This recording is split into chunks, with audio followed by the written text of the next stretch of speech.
Really good. You want to try one? Yeah. Does that have shell food in it? Okay, let's see here.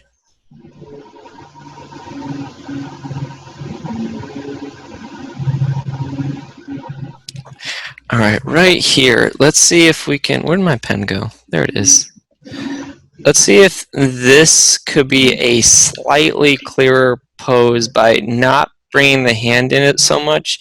Yours is really going to be a manipulation of degrees and working really within these shapes as much as possible. It's because he's so large and because we're at such a tight camera angle, it's really going to be just shaping as clear as we can. Yeah. So I would pull his head back, maybe not, just either not rotate him or maybe not pull his head so far forward like that, just so that we get a clear design. Oh, the shape, everything else that you're doing with it, the expression is really good. Just posing for negative space right here. Yeah, I try it. Yeah, that's going to be your challenge throughout this entire assignment. Yeah. But your instincts are right, and you have really solid reference. Yeah, so that's going to be a fun, exhausting thing. Let's see. Yeah, I'm pretty sure it's just this rotation here, and it'll line up okay between these two poses, this one and then this one.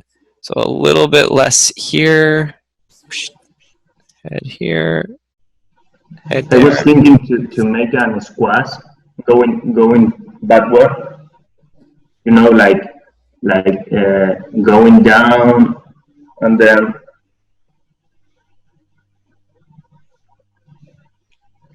I see. Let me see. That's your first squash. So here's kind of like your neutral stretch pose. You're anticipating up, you're squashing down. Then you go up to here.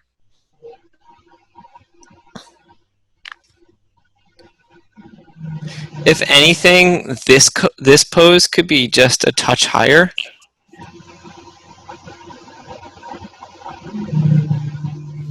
You could leave the arms where they are and just lift the head up.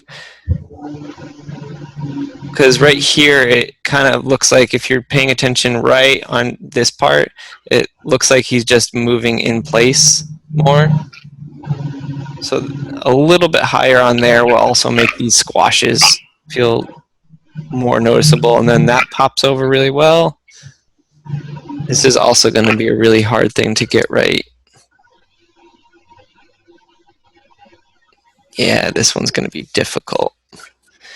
Nice clean lines here. It's just this right here that is going to be hard. So he has massive meatball hands. Yeah. Yeah. This is really clean shapes here. I'm really impressed by the hands that you have already. Thank you. I'd say pull that elbow out some. Give yourself just a little bit more space here. There we go. That's probably about as much as I would try for. Let me go one frame off. And try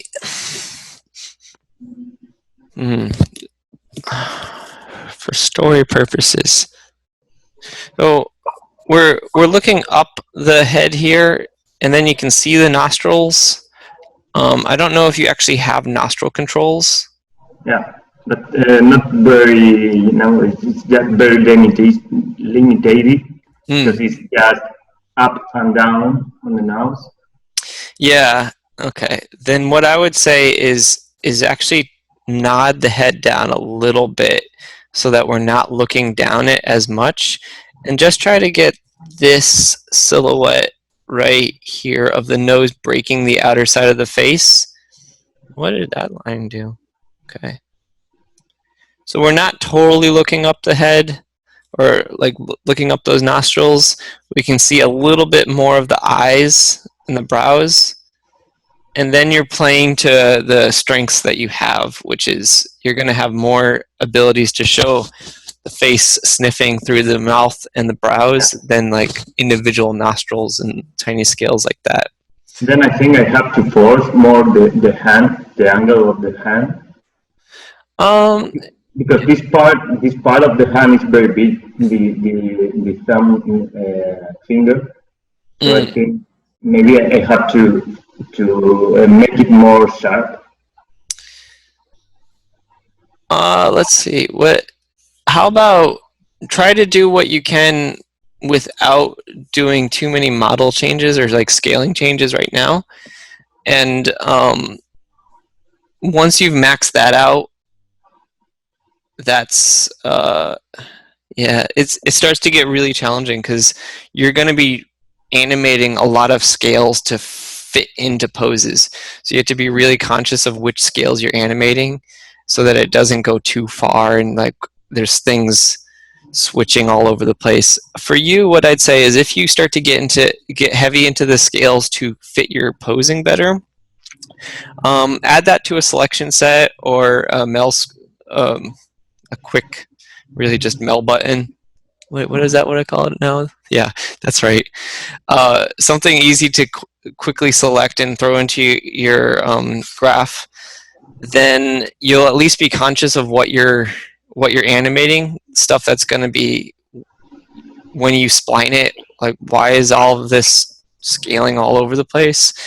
And the next thing is, I think you should be switching relatively often between stepped and spline, just to make sure that all these things are accurate. Yeah. Because you're going to be running into a little bit more technical problems. But let me just set this. Let's see. Where did my pen go? Overall, I'm pretty good on all these other poses.